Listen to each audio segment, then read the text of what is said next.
Halo semuanya, kali ini kita akan belajar mengenai konversi satuan dan angka penting atau angka berarti. Silakan perhatikan dengan baik. Pertama, kita akan mengonversi satuan menggunakan prefix atau awalan. Terdapat multiples dan submultiples yang bisa kalian lihat di slide. Khusus multiples, nilainya adalah besar, yaitu 10 pangkat 3, 10 pangkat 6, dan seterusnya. Untuk submultiples, nilainya kecil, yaitu 1/1000, 1/1000.000, dan seterusnya. Masing-masing multiples atau submultiples memiliki simbol yang bisa kalian lihat di slide. Sebagai contoh, 58.000 Newton itu sama dengan 58 kN, karena 1000 bisa diwakili oleh kilo. 0,000002 meter atau 2 dikali 10 pangkat negatif 6 meter bisa diwakili menjadi 2 mikrometer, karena 10 pangkat negatif 6 adalah mikro. Kita bisa lihat contoh soal lainnya. Yang pertama, kita ingin mengonversi meter per second menjadi kilometer per jam. Kita konversi meter ke kilometer, yaitu kali 10 pangkat negatif 3. Dan second ke jam, yaitu 1/3600 jam untuk 1 second. Didapat hasilnya 36 km per jam.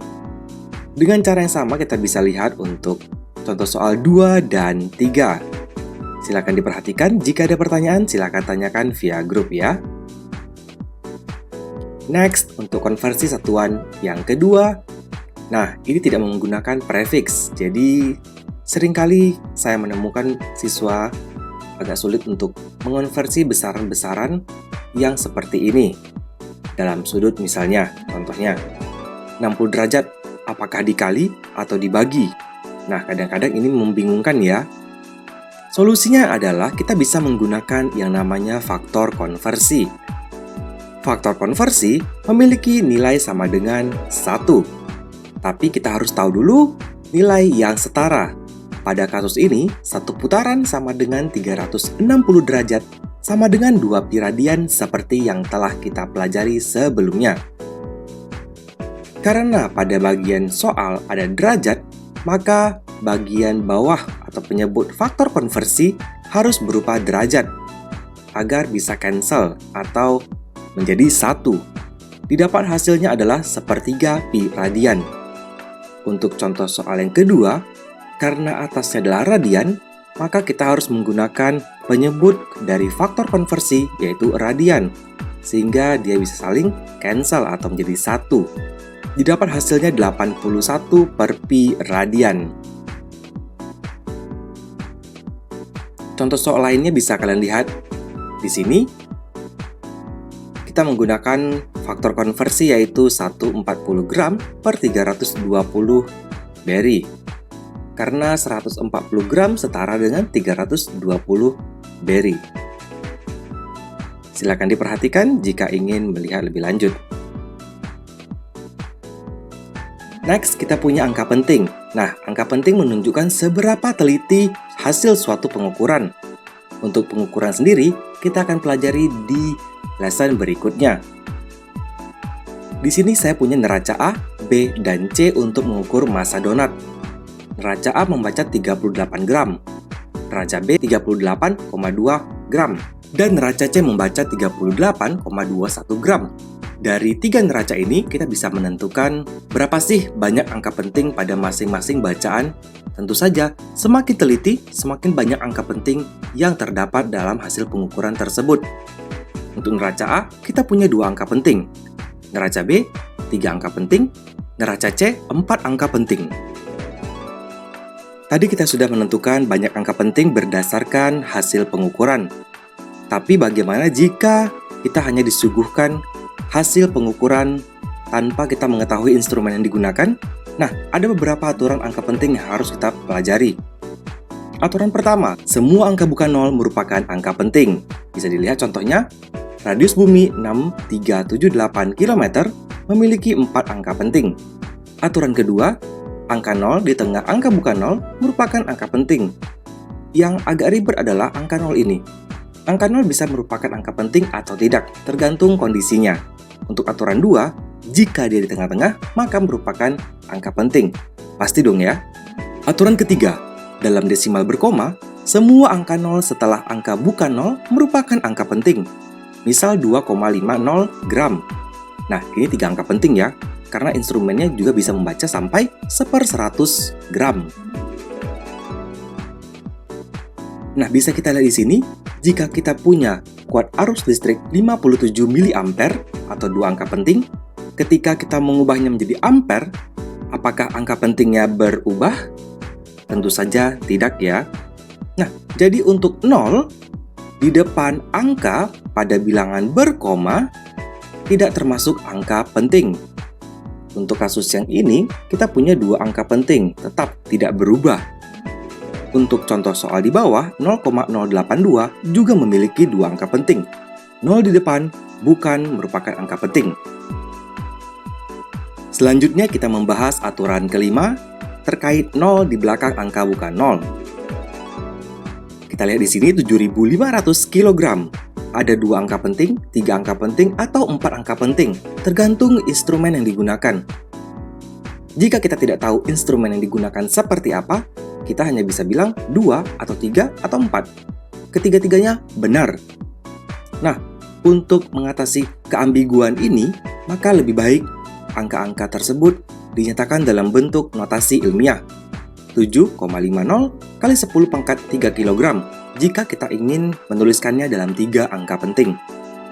Jika kita ingin menuliskan dalam 4 angka penting, maka kita menuliskannya 7,500 kali 10 pangkat 3 kg. Ada alternatif lain juga, kita bisa menggunakan underscore pada angka yang ingin kita batasi sebagai angka penting. Jika kita ingin menuliskan dalam 3 angka penting, kita buat pembatasnya di angka ketiga. Di sini bisa kita lihat bahwa 7.500-nya memiliki 3 angka penting. Oke, ini ada contoh soalnya. Untuk yang A, ada 1, 2, 3, 4 angka penting. Yang B, hanya ada 1, tidak termasuk. Yang depan. Untuk yang C, ini semua termasuk, ya, 0 di tengah-tengah angka bukan 0, termasuk angka penting. Jadi ada 1, 2, 3, 4, 5, 6 angka penting. Yang D, nah ini dia, karena tidak ada pemberitahuan atau dalam bentuk notasi ilmiah, kita hanya bisa mengatakan ini bisa 2 angka penting tergantung dari instrumen yang digunakan. Jadi 2 atau 3 angka penting ya. Untuk yang E, karena ada pembatas, jadi kita bisa simpulkan ada 3 angka penting. Sedangkan yang F juga 3 angka penting. Nah, angka penting ini bisa berkurang nilainya jika kita melakukan pembulatan ya. Contoh misalnya saya punya 5.677. Ketika saya bulatkan menjadi 5.700, artinya angka pentingnya sudah berkurang dari 4 menjadi 2. Kalau di sini kita sudah tahu ya, kenapa 2? Karena 5.700 merupakan hasil pembulatan. Mari berhitung dengan angka penting. Berhitung dengan angka penting sangatlah mudah. Poin utama yang harus kita pegang adalah semua perhitungan harus mengikuti instrumen dengan kepekaan yang paling tidak peka atau paling tidak teliti. Kita lihat contoh soal pertama. Untuk pengukuran pertama, yaitu 6,34 cm dijumlahkan dengan 6,4 cm. Hasil pengukuran harus mengikuti 6,4 cm, yaitu instrumen yang paling tidak teliti. Di sini, X adalah angka yang tidak diketahui ya. Jadi kalau kita mengikuti 6,34, nah hasil pengukuran kedua dinyatakan dalam 6,4X, karena X kita tidak tahu. Jadi 4 tambah X adalah sebuah angka yang tidak kita ketahui. Nah, di sini bukan merupakan angka penting atau bukan angka yang berarti, alias kita tidak tahu. Jadi, hasil pengukurannya dapat kita nyatakan sebagai 12,7 cm. Begitu juga dengan pengurangan. Sama tekniknya, kita dapatkan 6,9 derajat Celcius. Ini adalah latihan, silakan dikerjakan. Ini adalah jawabannya. Next, kita punya aturan kedua. Hasil perkalian atau pembagian hanya boleh memiliki banyak angka penting sama dengan instrumen yang paling tidak teliti. Jadi, mengikuti instrumen yang paling tidak teliti. 2,24 cm kali 3,5 cm, kalau kita kalikan, ya kita anggap 2,24x. Artinya, setelah 4, kita tidak tahu angka selanjutnya, dan 3,5x merupakan angka yang juga tidak kita ketahui.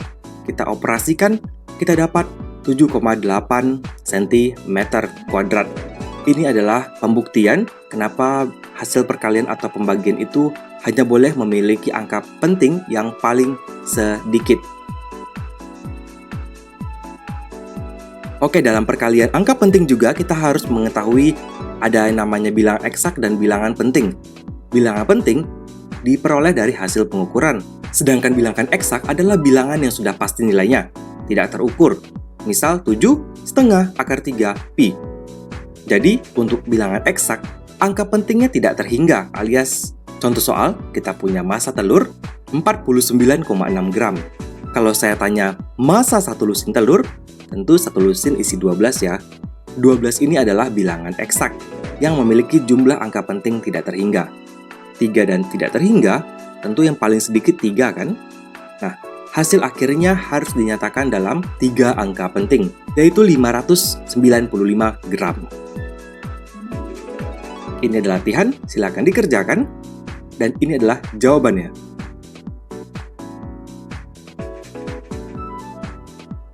Oke, terima kasih atas perhatiannya. Jika ada pertanyaan, kalian bisa tanyakan via grup. Saya akan membantu. Terima kasih, sampai jumpa pada pertemuan berikutnya. Bye-bye.